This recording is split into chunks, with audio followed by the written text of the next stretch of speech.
جی السلام علیکم ورحمۃ اللہ وبرکاتہ۔ میرا تو حدیث ہے نا؟ جی جی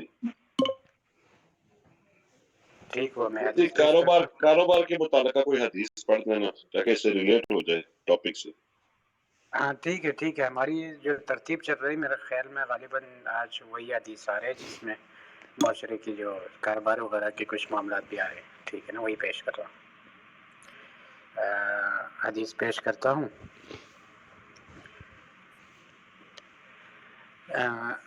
حدیث کا عنوان ہے اسلامی معاشرت کے اصول اور آداب۔ الحمد لله رب العالمين ثم الصلاة والسلام على أشرف الأنبياء والمرسلين نبينا محمد صلى الله عليه وسلم. عن أبي هريرة رضي الله عنه قال قال رسول الله صلى الله عليه وسلم لا تحاسدوا ولا تناجشوا ولا تباغضوا ولا تدابروا ولا يبيع بعضكم على بيع بعض وكونوا عباد الله إخوانا المسلم أخو المسلم لا يظلمه ولا يخذله ولا يحقره التقوى ها هنا ويشير إلى صدره 3 مرات بحسب امرئ من الشر أن يحقر أخاه المسلم كل المسلم على المسلم حرام دمه وماله وعرضه رواہ مسلم۔ ترجمہ اس حدیث کا، حضرت ابو ہریرہ رضی اللہ عنہ سے روایت ہے کہ رسول اللہ صلی اللہ علیہ وسلم نے ارشاد فرمایا لا تحاسدوا، تم آپس میں حسد نہ کرو، ولا تناجشوا، ایک دوسرے کو دھوکے میں مت ڈالو، یعنی ایک دوسرے کو دھوکے میں ڈالنے کے لیے بھاؤ نہ بڑھاؤ، ولا تباغضوا، آپس میں بغض نہ رکھو، ولا يبيع بعضكم على بيع بعض، کوئی اپنے بھائی کی بے پر اس کی سودے پر اوپر اس کی سودے کے اوپر پھر سے سودا نہ کریں۔ وَكُونُوا عِبَادَ اللَّهِ إِخْوَانًا، آپس میں اللہ کے بندے اور بھائی بن کر رہو۔ ایک مسلمان دوسرے مسلمان کا بھائی ہے، لا یظلمہ، وہ اس پر ظلم نہیں کرتا، ولا یخذلہ، نہ اس کو بے سہارا چھوڑتا ہے، ولا یحقرہ، نہ اسے حقیر سمجھتا ہے، یعنی یہ چیزیں جائز نہیں ہیں، یہ ایک مسلم کی مومن کی شان نہیں ہے آپس میں۔ التقوی ہا ہونا، تقوی یہاں ہے کہ پھر آپ صلی اللہ علیہ وسلم نے اپنے سینے کی طرف اشارہ فرمایا اور یہ بات آپ نے 3 بار دہرائی۔ بحسب امرئ من الشر ان يحقر اخاه المسلم، ایک آدمی کا برا ہونے کے لیے اتنا ہی کافی ہے کہ وہ اپنے بھائی کو حقیر سمجھے، مسلمان بھائی کو حقیر سمجھے۔ کل المسلم، ہر مسلمان، علی المسلم حرام، دوسرے مسلمان پر حرام ہے، دمہ، اس کا خون، ومالہ، اس کا مال و دولت، وعرضہ، اور اس کی عزت۔ اس حدیث میں چند ایک فوائد بیان ہوا ہے، وہ لمبی ہے تو آج صرف 2 فوائد بیان کرتا ہوں، پھر باقی انشاءاللہ کل بیان ہوں گے۔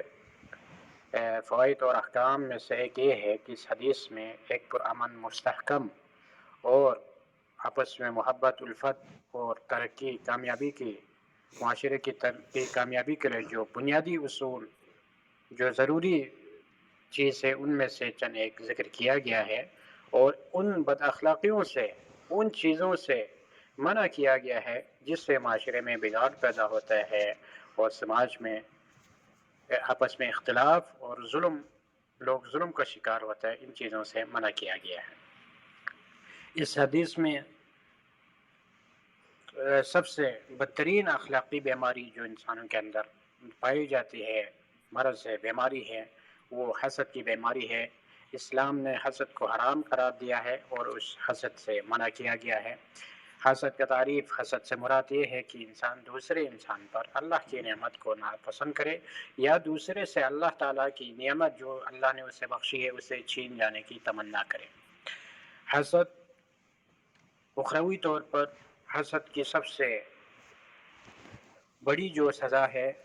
وہ انسان کی نیکی کو اس طرح کہا جاتا ہے جس طرح آگ لکڑی کو کہا جاتا ہے۔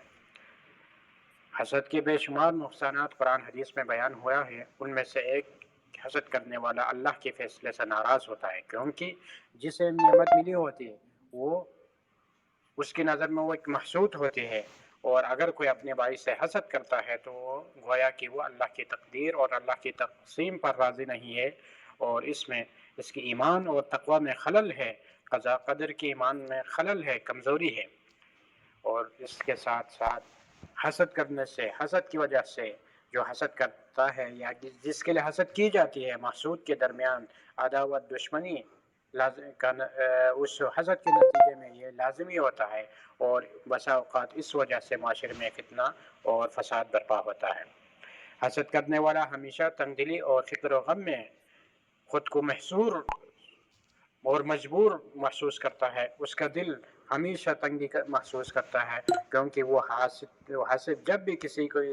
کسی کے پر کوئی نئی نعمت اس کو دیکھنے کو ملتی ہے تو وہ اس کے لیے وہ حسد کرنے لگ جاتا ہے، اور وہ خود اپنی حسد کی آنکھ میں جلتے رہتے ہیں، اور جتنا وہ اس کے دل میں حسد زیادہ ہوگا اتنا ہی اسے غم و فکر اور جلن لاحق ہوگا۔ حسد یہود و نصارہ کی صفات میں سے ایک ہے جسے اللہ تعالیٰ نے ان کی مذمت کی ہے، اور حسد اللہ کی مخلوقوں میں سے سب سے خبیث اور خسیس قوم یہودیوں نے اور نصرانی کی جو صفت ہے، اللہ تبارک و تعالیٰ نے قرآن مجید میں فرمایا وَدَّ كَثِيرٌ مِّنْ أَهْلِ الْكِتَابِ لَوْ يُرَدُّونَكُم مِّن بَعْدِ إِيمَانِكُمْ كُفَّارًا حَسَدًا مِّنْ عِندِ أَنفُسِهِم مِّن بَعْدِ مَا تَبَيَّنَ لَهُمُ الْحَقُّ۔ اہل کتاب کو حق واضح ہونے کے بعد، رسول اللہ صلی اللہ علیہ وسلم کو کہ سچائی ثابت ہونے کے باوجود وہ صرف حسد اور بغض کی بنا پر وہ ایمان نہیں لائے انہوں نے، تو حسد نے انہیں ایمان سے بھی دور رکھا۔ بعض اوقات انسان حسد کی وجہ سے حق سے دور رہتا ہے، وہ حق کو قبول کرنے کی صلاحیت اس کے اندر ختم ہو جاتی ہے، اور یہی چیز یہود نصارہ کی صفت میں سے ہے، اور اللہ تبارک و تعالیٰ نے بزبان رسول اللہ صلی اللہ علیہ وسلم ہمیں یہود نصارہ کی تشبیہ مشابہت اختیار کرنے سے منع فرمایا ہے۔ من تشبہ بقوم فہو منہم، جو کسی قوم سے مشابہت اختیار کرے تو اس کا تعلق انہی میں سے ہے۔ اللہ تعالیٰ اور اس کے ساتھ ساتھ حسد اللہ تعالیٰ کے ساتھ بے ادبی، اللہ تعالیٰ کی گستاخی اور اللہ تعالیٰ کے فیصلے پر اعتراض ہے، اور حسد کا انجام ہمیشہ برا ہوتا ہے، اور مخلوق میں سے سب سے پہلے ابلیس نے ہی آدم سے حسد کیا تھا، جب اس کو فضیلت دی، جب دنیا میں اس کو خلافت دی، اللہ تبارک و تعالیٰ نے اپنا خلیفہ بنایا، تو ابلیس نے حسد میں آ کر آدم کو سجدہ کرنے سے انکار کر دیا، اور قیامت تک کے لیے وہ ملعون ہو کر رہ گئے۔ اور اسی طرح دنیا میں بھی، بنی آدم میں بھی سب سے پہلا قتل کی بنیاد بھی حسد ہی کی بنیاد پر ہوا، اور یوسف علیہ السلام کے ساتھ جو کچھ اس کے بھائیوں نے کیا اس کی بنیاد بھی حسد ہی تھا۔ مدینے میں اگر عبداللہ بن ابی اور دیگر منافقین نے آپ صلی اللہ علیہ وسلم پر ایمان نہیں لایا تو اس کی بنیاد بھی صرف اور صرف حسد تھا۔ مکے میں اگر کفار مکہ نے، بڑے بڑے سرداروں نے آپ صلی اللہ علیہ وسلم پر ایمان نہیں لایا تو اس کا اصل وجہ اور اصل نتیجہ حسد ہی تھا۔ وہ سمجھتے تھے ہم بڑے معزز لوگ ہیں، بڑے سردار ہیں، یہ یتیم عبداللہ کا یتیم نبی بن کر آیا ہے، تو اس حسد اور جلن کی وجہ سے وہ حق سے محروم رہے، اسلام سے محروم رہے، قرآن سے محروم رہے۔ لہٰذا اس بیماری کو ہمیں اپنے دلوں سے ختم کرنے کی ضرورت ہے۔ یہ ایک حقیقت ہے کہ ہر ایک کے دل میں حسد ہوتی ہے، ہر ایک کے دل میں حسد کا مادہ ہوتا ہے۔ جب کسی کو نعمت دیکھتے تو انسان، ظاہری بات ہے، وہ کچھ نہ کچھ اس کے دل میں آتا ہے، لیکن جو نیک صالح ہوتا ہے، جو کامیاب انسان ہوتا ہے، جو اللہ کے اوپر ایمان رکھنے والا ہوتا ہے، وہ حسد کو دل ہی دل میں مار لیتا ہے، اور جو کمزور ایمان والا ہوتا ہے، جس کے نفس خبیث ہوتے ہیں، وہ اس حسد کا اظہار کر لیتا ہے، اسی لیے اللہ تعالیٰ نے دل کی نیتوں پر یا دل میں کی ہوئی بات پر جب تک وہ اس کا اظہار نہ کریں قولی یا زبان سے یا اپنی کردار سے، اللہ نے معاف رکھیے. لہٰذا ہمیں اپنی تہذیب نفس اور تزکیہ نفس کی ضرورت ہے تاکہ ہمارے درمیان ایک صالح اور نیک معاشرہ قائم ہو سکے. اللہ تبارک و تعالیٰ سے دعا ہے جو کچھ بیان ہوا ہے اس پر عمل کرنے کی توفیق عطا فرمائے. جزاک اللہ.